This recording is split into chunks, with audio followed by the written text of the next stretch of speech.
성도 여러분 안녕하십니까? 2025년 8월 6일 수요 새벽 말씀 함께 나누겠습니다. 함께 나누실 하나님 말씀은 스가랴 1장 7절에서 21절까지입니다. 본문은 스가랴에 나오는 8환상 가운데 첫째, 둘째 환상에 대한 것입니다.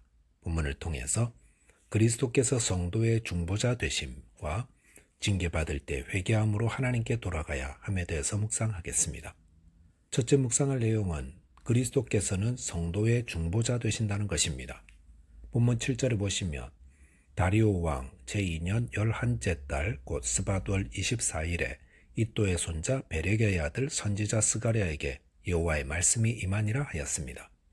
여기 보시면 다리오 왕 제2년 11째 달에 스가랴 선지자는 또다시 하나님께 계시를 받았습니다.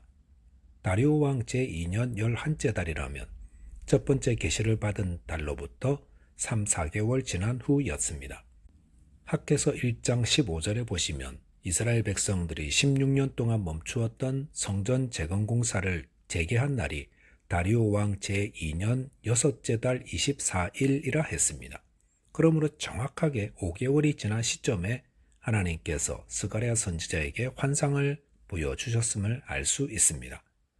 본문 8절에 보시면 내가 밤에 보니 한 사람이 붉은 말을 타고 골짜기 속 화석류 나무 사이에 섰고 그 뒤에 붉은 말과 자줏빛 말과 백마가 있기로 라고 했습니다. 스가랴는 붉은 말을 타고 화석류 나무 사이에 선 한 사람을 보았다고 했습니다. 이 사람이 누구일까요? 그의 뒤에는 붉은 말과 자줏빛 말과 백마가 있다고 했는데 이후의 말씀을 보면 거기에 모두 천사들이 타고 있었음을 알 수 있습니다. 본문 11절 12절에 보시면 이 붉은 말을 탄 사람을 여호와의 천사라고도 하였습니다. 이렇게 붉은 말과 자줏빛 말과 백마를 탄 천사를 거느리고 있으면서 붉은 말을 타고 있는 사람이면서도 하나님의 천사라 불리우는 이분은 누구이겠습니까?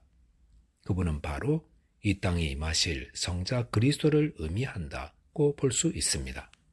참고로 화석류 나무란 팔레스타인 전역에 흔히 볼 수 있는 상록 관목이며 초막절에 초막을 짓는 재료로도 흔히 사용되기도 합니다.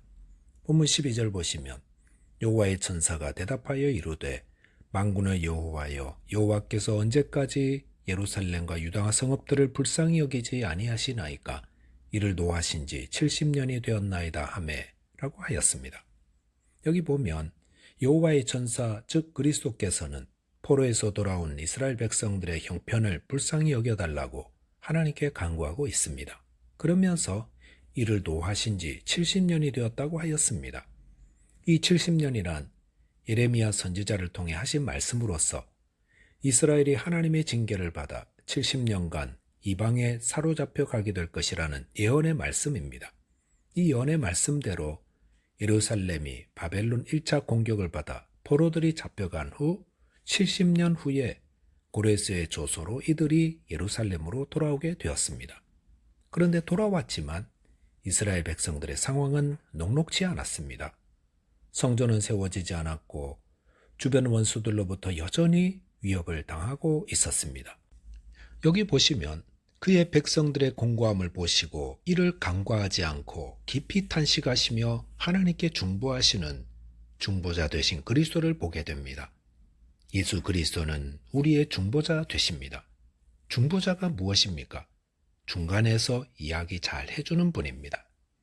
어릴 때 아버지에게 혼나고 있을 때 저희 어머니가 이제 그만해도 될 것 같아요. 앞으로 잘할 거예요. 이렇게 말려주실 때 얼마나 감사한지 모릅니다.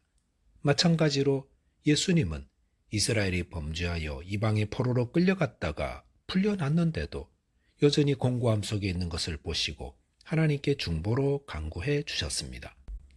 그럴 때에 본문 13절에 보시면 여호와께서 내게 말하는 천사에게 선한 말씀, 위로의 말씀으로 대답하시더라 했습니다. 예수님은 승천하신 후 지금까지도 하나님 보좌 우편에 계시면서 성도들을 위해 간구하고 계십니다. 그러므로 성도들은 비록 이 세상에서의 삶이 어렵고 힘들어도 나를 위해 간구하고 계시는 중보자 예수 그리스도가 계심을 기억하며 낙심하지 말고 더욱 믿음으로 인내하며 승리해야 할 줄 믿습니다. 둘째로 묵상할 내용은 징계받을 때 회개하고 하나님께 돌아가야 한다는 것입니다. 본문 14절 하반절에 보시면 내가 예루살렘을 위하여 시온을 위하여 크게 질투하여 라고 하였습니다. 여기서 질투한다는 것은 부러워하거나 시기하는 것 이상으로 열정을 발휘하다 열심을 내다라는 의미입니다. 그 말은 사실 하나님은 그의 택한 백성인 이스라엘 백성들을 뜨겁게 사랑하신다 라는 의미입니다. 이런 말씀은 이스라엘 백성들에게 얼마나 큰 위로가 되었겠습니까? 하나님은 비록 그의 백성들이 범죄할 때 징계하더라도 그 백성들을 향해 가지신 마음은 사랑이라는 것입니다. 본문 15절 보시면 안일한 여러 나라들 때문에 심히 진노하나니 나는 조금 노하였거늘 그들은 힘을 내어 고난을 더하였음이라 하였습니다. 여기서 안일한이라는 말은 견고한, 교만한이라는 의미입니다. 즉 이 안일한 여러 나라들이란 이스라엘을 둘러싸고 있는 여러 열국들을 의미합니다. 이들은 물질적 번영에 젖어 심히 교만해져 있었음을 말합니다. 심히 진노하신다는 것은 이 나라들이 하나님이 택한 백성들을 대적하였기 때문에 이들에게 크게 진노하신다고 선언하시는 겁니다. 나는 조금 노하였거늘 그들은 힘을 내어 고난을 더하였다는 것은 하나님께서 범죄한 이스라엘을 올바른 길로 인도하기 위해 잠시 징계를 베풀었는데 하나님의 징계의 도구로 사용된 이 열국들은 정도를 넘어서 이스라엘에게 큰 고난을 더하게 했다는 의미입니다. 그렇기 때문에 하나님은 이렇게 하나님의 뜻을 넘어 오만방자하게 행한 열국을 엄하게 심판하기로 작정하셨다는 것입니다. 본문 18절 이하에서는 하나님의 이 심판이 어떻게 이루어지는지를 또 다른 환상을 통해 보여주십니다. 18절에 나오는 4개의 뿔은 이스라엘을 대적했던 세력들을 의미합니다.